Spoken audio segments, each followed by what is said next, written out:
नमस्कार साथियों, मैं नेहा शर्मा कुंजल क्लासेज में आपका हार्दिक स्वागत और हार्दिक अभिनंदन करती हूँ।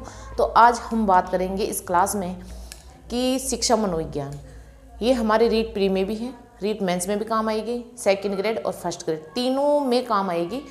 तो हम इसको अच्छे से तैयार करेंगे। आप मेरे साथ लगातार जुड़े रहिए। 8-9 टॉपिक आपके साइकोलॉजी में है, वो मैं आपको अच्छे से क्लियर करवाऊँगी। मैं आपको साइकोलॉजी का कीड़ा बना दूंगी, मतलब कि एक एक शब्द आपके ज़बानी याद हो जाएगा, है ना। तो आपको मेरे साथ लगातार जुड़े रहना है, क्लास से ढंग से देखना है, पूरी देखना है और शिद्दत से हमें काम लेना है। तो शिक्षा मनोविज्ञान, सबसे पहले हम इस टॉपिक को शुरू करते हैं, शिक्षा मनोविज्ञान, क्योंकि यहीं से हमारे इसकी शुरुआत होती है मनोविज्ञान की। कैसे शुरुआत होती है, सब चीज़ों को हम ध्यानपूर्वक देखेंगे। देखो, शिक्षा, सबसे पहले हम शिक्षा को जानेंगे। शिक्षा एजुकेशन, यानी शिक्षा संस्कृत की शिक्ष धातु से बना है, जिसका अर्थ होता है सीखना। संस्कृत की शिक्ष धातु से बना है और जिसका अर्थ होता है सीखना। क्लियर? शिक्षा का अर्थ होता है सीखना। क्लियर? शिक्षा अंग्रेजी की एजुकेशन शब्द जो लैटिन भाषा के एजुकेटम से बना है। एजुकेशन शब्द है ना, जो लैटिन भाषा के एजुकेटम से बना है। अब इसके एजुकेटम के समानांतर शब्द है एजुकेयर और एजुसियर। ये दोनों भी एजुकेटम के समानांतर है और एजुकेटम लैटिन भाषा से बना है। आप मेरे साथ लगातार जुड़े रहना। क्लासें आपको डेली वॉच करनी है, डेली क्लासें आएगी, है ना। और मैं आपको इस तरीके से सिखाऊंगी साइकोलॉजी कि आपका एक भी क्वेश्चन गलत नहीं होगा।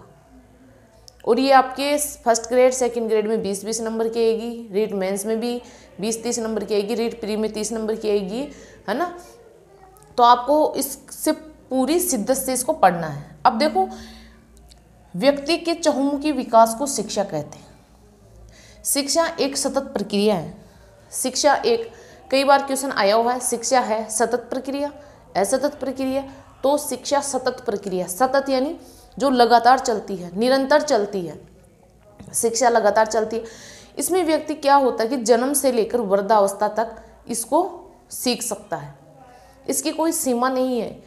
50 साल के आप हो गए हो तो भी आप पढ़ना शुरू कर सकते हो, आपके ऊपर कोई दबाव नहीं है, कोई रोक टोक नहीं है। 80 साल के हो गए तो भी आप 10th पास कर सकते हो, 11th 12th कोई भी क्लास आप उत्तीर्ण कर सकते हो। तो ये जन्म से लेकर वृद्धावस्था तक चलती है ना। ये फैक्ट है, ये मैं आपको केवल फैक्ट दे रही हूँ कि शिक्षा है सतत प्रक्रिया। शिक्षा चलती है जन्म से लेकर वृद्धावस्था तक। अब इसकी परिभाषाएं देखो, अलग अलग विद्वानों ने अलग अलग परिभाषाएं दी है शिक्षा की, और यहाँ से क्वेश्चन बनते भी हैं। आपके फर्स्ट ग्रेड हो, चाहे सेकंड ग्रेड हो, चाहे रीट मेंस हो या फिर रीट प्री हो, यहाँ से क्वेश्चन बने हैं। उपनिषद में क्या कहा गया है? सा विद्या या विमुक्ति, जो हमें अंधकार से मुक्ति दिलाती है उसे ही तो शिक्षा कहते हैं, सा विद्या या विमुक्ति। फिर विवेकानंद ने कहा है, विवेकानंद जी ने, मनुष्य की अंतर्निहित पूर्णता की अभिव्यक्ति ही शिक्षा है। गांधी जी ने क्या कहा? बालक या व्यक्ति के शरीर, आत्मा और मस्तिष्क के सर्वोत्तम अंश की अभिव्यक्ति ही शिक्षा है। अरस्तु ने क्या कहा कि स्वस्थ शरीर में स्वस्थ मस्तिष्क का निर्माण ही शिक्षा है। ब्राउन ने क्या कहा? शिक्षा वह है जिसके द्वारा व्यक्ति के व्यवहार में परिवर्तन किया जाता है। अब देखो, अब इतनी बड़ी बड़ी परिभाषाएं किसी को याद नहीं होती, किसी को याद नहीं होती है। मैं बोल दूं कि मेरे को याद होती तो मेरे को भी याद नहीं हो पाती है। मैं इसकी आपको एक ट्रिक बताऊंगी, अगर आप उस ट्रिक को फॉलो करोगे तो आपको पक्का ये याद हो जाएगी। चाहे मैं 20 लिखूँ, चाहे 100 लिखूँ, चाहे 50 लिखूँ, वो परिभाषाएं आपको अच्छे से याद हो जाएगी। आपको ट्रिक से ही इसको पढ़ना है। तो ट्रिक देखो क्या है। अब ये तो संस्कृत का शब्द है, उपनिषद सा विद्या या विमुक्ति, इसको तो अलग से याद रखो और ये हो भी जाएगा, इसमें ट्रिक की जरूरत नहीं है। अब देखो, इतनी बड़ी नहीं होगी तो आपको इसमें से एक एक दो दो शब्द पकड़ने हैं। अब जैसे आपने पकड़ लिया अंतर्निहित पूर्णता, अंतर्निहित पूर्णता, ये किसने बताया? विवेकानंद जी ने। क्लियर?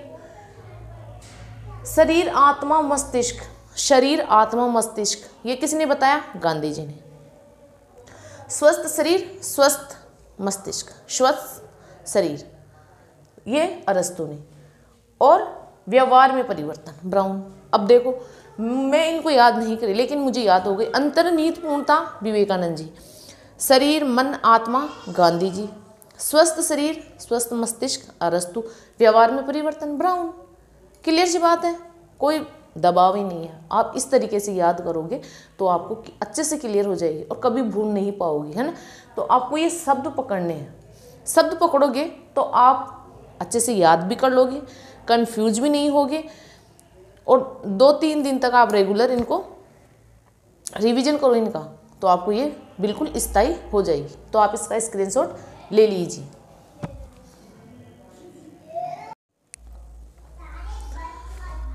अब है कि शिक्षा कितने प्रकार की होती है। तो उद्देश्य और परिस्थिति के अनुसार शिक्षा 3 प्रकार की होती है। क्योंकि हम शिक्षा मनोविज्ञान पढ़ रहे हैं तो शिक्षा का अर्थ, प्रकार, परिभाषा जानना जरूरी है। क्योंकि हम 0 लेवल से पढ़ेंगे, बिल्कुल 0 से पढ़ेंगे, तब ही हमें आगे की चीज़ें समझ में आएगी। अब मैं बीच में आपको अधिगम पढ़ा दूँ, वर्दी विकास पढ़ा दूँ, या अभिप्रेरणा पढ़ा दूँ, समायोजन पढ़ा दूँ, तो आपके पल्ले नहीं पड़ेगी। हम बिल्कुल 0 से चलेंगे, बेसिक से चलेंगे, और क्लासें पूरी मिलेगी आपको। ये नहीं है कि मैं क्लासेस शुरू कर रही हूँ तो बीच में छोड़ूंगी, बीच में नहीं छोड़ूंगी, बिल्कुल पूरा दूंगी और पूरा एफर्ट के साथ दूंगी, और ऐसा दूंगी कि इससे बाहर एक भी क्वेश्चन नहीं जाए। यानी आप और बच्चों से पिछड़ोगे नहीं, ऐसा मैं दावा करती हूँ। तो उद्देश्य और परिस्थिति के अनुसार शिक्षा 3 प्रकार की होती है: औपचारिक, अनौपचारिक और निरौपचारिक। औपचारिक, अनौपचारिक और निरौपचारिक। अब देखो औपचारिक शिक्षा क्या होती है। इसे संकुचित शिक्षा भी कहते हैं। ऐसी शिक्षा जिसमें उद्देश्य और परिस्थितियां सभी निश्चित होती हैं तो उसे औपचारिक शिक्षा कहते हैं। जैसे विद्यालय में आपको शिक्षा दी जाती है, महाविद्यालय में दी जाती है, विश्वविद्यालयों में जो शिक्षा दी जाती है वो औपचारिक शिक्षा की श्रेणी में आती है। फिर हम बात करते हैं अनौपचारिक शिक्षा या पारिवारिक शिक्षा। पारिवारिक शिक्षा ऐसी होती है जिसमें न तो उद्देश्य निश्चित होते हैं और न ही परिस्थितियां निश्चित होती है। जैसे हम किसी धार्मिक उत्सव में जाते हैं, कोई आयोजन होता है, वहाँ जाते हैं, या फिर सड़क पर चलने की शिक्षा, ये अनौपचारिक शिक्षा या पारिवारिक शिक्षा के अंतर्गत आती है। फिर है निरौपचारिक शिक्षा। इसमें उद्देश्य तो निश्चित होते हैं लेकिन इसमें परिस्थितियाँ निश्चित नहीं होती है ना। जैसे स्वयंपाठी शिक्षा है, दूरस्थ शिक्षा है, खुला विश्वविद्यालय है, तो ये शिक्षाएं आपकी निरौपचारिक शिक्षा की कैटेगरी में आती है। तो आप यहाँ से देखिए, औपचारिक शिक्षा ऐसी शिक्षा जिसमें निश्चित समय, स्थान, उद्देश्य, विधियाँ और परिस्थितियाँ निश्चित होती है, जैसे महाविद्यालय, विद्यालय, विश्वविद्यालय। अनौपचारिक शिक्षा, अनौपचारिक शिक्षा ऐसी शिक्षा जिसमें न तो उद्देश्य निश्चित होते हैं और न ही परिस्थितियां निश्चित होती है, जैसे धार्मिक उत्सव में प्राप्त शिक्षा, सड़क पर चलने की शिक्षा। निरौपचारिक शिक्षा, इसमें उद्देश्य तो निश्चित होते हैं लेकिन परिस्थितियां निश्चित नहीं होती है, जैसे दूरस्थ शिक्षा, स्वयंपाठी शिक्षा, खुला विश्वविद्यालय, है ना। तो ये इसके अंतर्गत आती है। इसको औपचारिक शिक्षा को संकुचित शिक्षा के नाम से भी जाना जाता है। अनौपचारिक शिक्षा को पारिवारिक शिक्षा के नाम से भी जाना जाता है। ठीक है, तो जो रीट प्री की एग्जाम दे रहे हैं, जिनकी साइकोलॉजी क्लियर नहीं है तो वो देख सकते हैं, उनकी अगर इच्छा है और टाइम उनके पास है तो देख सकते हैं। बाकी जो रीट मेंस की तैयारी के लिए तैयारी कर रहे हैं, 2nd ग्रेड, 1st ग्रेड, सभी के लिए क्लासें उपयोगी है, तो उन सभी बच्चों को ये देखनी चाहिए। और मैं बिल्कुल नोट्स मेकिंग पैटर्न पर क्लास दे रही हूँ और पूरे एफर्ट के साथ दूंगी। इसमें जो इम्पोर्टेंट फैक्ट हैं वो भी मैंने शामिल किए हैं, पिछले एग्जामों में जो क्वेश्चंस पूछे गए हैं वो भी मैंने शामिल किए हैं। अब इन एक क्लास देने के बाद इसमें से जो जितने भी क्वेश्चन बनेंगे फिर हम उन क्वेश्चंस को देखेंगे, फिर अगला टॉपिक स्टार्ट करेंगे, फिर क्वेश्चंस देखेंगे, फिर अगला, फिर क्वेश्चंस, यानी एक चैप्टर होने के बाद हम इनके क्वेश्चंस देखेंगे। इस तरीके से हम पढ़ते हुए चलेंगे। तो आप इसका स्क्रीनशॉट ले लीजिए। अब हम शिक्षा की बात कर चुके हैं, अब हम मनोविज्ञान की बात करेंगे, फिर हम शिक्षा मनोविज्ञान की बात करेंगे। तो देखो मनोविज्ञान, साइकोलॉजी, यानी मनोविज्ञान साइकी और लोगस, दो शब्दों से मिलकर मनोविज्ञान बनता है। साइकी लोगस यानी साइकोलॉजी। साइक यानी आत्मा, साइक यानी आत्मा, और लोगस यानी अध्ययन करना, यानी आत्मा का अध्ययन करना ही मनोविज्ञान है। जैसे शिक्षा का अर्थ सीखना होता है, वैसे मनोविज्ञान का अर्थ होता है आत्मा का अध्ययन करना। ठीक है, ये ग्रीक या यूनानी शब्द है, ग्रीक या यूनानी शब्द है, और वो संस्कृत की सिक्स धातु से बना है, और ये ग्रीक या यूनानी शब्द है, ग्रीक या यूनानी शब्द है। अब देखो मनोविज्ञान का अर्थ क्या हुआ, हम वैज्ञानिक दृष्टिकोण से इसका अर्थ की बात करें तो प्राणी के व्यवहार का वैज्ञानिक अध्ययन करना ही मनोविज्ञान है। प्राणी के व्यवहार का, तो प्राणी इसमें मानव और पशु दोनों को हम इसमें शामिल करेंगे, यानी प्राणी के व्यवहार का वैज्ञानिक अध्ययन करना ही मनोविज्ञान है। मनोविज्ञान का सर्वप्रथम प्रयोग रुडोल्फ गोल्काई ने 1590 में किया था। रुडोल्फ गोल्काई ने 1590 में किया था। इसकी पुस्तक का नाम साइकोलॉजिया था, यानी जो रुडोल्फ गोल्काई की पुस्तक थी उसका नाम था साइकोलॉजिया। यह मनोविज्ञान पर आधारित प्रथम पुस्तक है, और मनोविज्ञान का सर्वप्रथम अध्ययन भी रुडोल्फ गोल्काई ने किया था। 16वीं सदी में, सदी से पहले मनोविज्ञान को दर्शन की एक शाखा मनोदर्शन के नाम से जाना जाता था। यानी 16वीं सदी से पहले मनोविज्ञान को दर्शन की एक शाखा मनोदर्शन के रूप में जाना जाता था।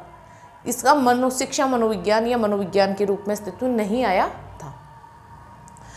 अब जैसे हमने शिक्षा की परिभाषा ये देखी थी, उसी प्रकार हम मनोविज्ञान की परिभाषाएं भी देखेंगे। ये जो वो इम्पोर्टेंट परिभाषाएं हैं जो एग्जाम में पूछी गई है, और बार बार घूम फिर के 1-2 साल में ये परिभाषाएं आ ही जाती है, वो ही परिभाषा में लेके आई हूँ। और ये वेरी वेरी मोस्ट इम्पोर्टेंट परिभाषाएं हैं, आपको छोड़नी नहीं है, इनको जरूर याद कर लेनी है। मनोविज्ञान का प्रारंभ 16वीं सदी में अरस्तु के समय दर्शन शास्त्र की एक शाखा के रूप में हुआ। अब परिभाषाएं करो एवं करो, इसने दी थी। मनोविज्ञान क्या व कैसे की व्याख्या करता है। जैसे शिक्षा की परिभाषाओं में हम एक एक शब्द पकड़े थे, वैसे ही हमें एक एक शब्द पकड़ना है। तो मनोविज्ञान क्या व कैसे की व्याख्या करता है। क्या कैसे, क्या कैसे, तो करो एवं करो, सीधी सी सिंपल सी, याद करने में कोई बिल्कुल ही ताकत नहीं आ रही। फिर है वुडवर्थ, इन्होंने परिभाषा दी थी। मनोविज्ञान ने आत्मा को छोड़ा, फिर मस्तिष्क को त्यागा, फिर चेतना खोई। आत्मा, मस्तिष्क, चेतना बराबर वुडवर्थ। ठीक है, और अब व्यवहार का विज्ञान है। फिर वाटसन ने क्या परिभाषा दी, मनोविज्ञान व्यवहार का विज्ञान है। व्यवहार का विज्ञान वाटसन। क्या व कैसे की व्याख्या करता है, करो एवं करो। आत्मा, मस्तिष्क, चेतना वुडवर्थ, और व्यवहार का विज्ञान वाटसन। बिल्कुल इजी है, मतलब कि तरीका, स्मार्ट स्टडी करने का तरीका आपको आना चाहिए। अगर स्मार्ट स्टडी करने का तरीका आपको आता है तो आपके लिए कोई भी चीज़ मुश्किल नहीं होती है। तो आप इसका स्क्रीनशॉट ले लीजिए।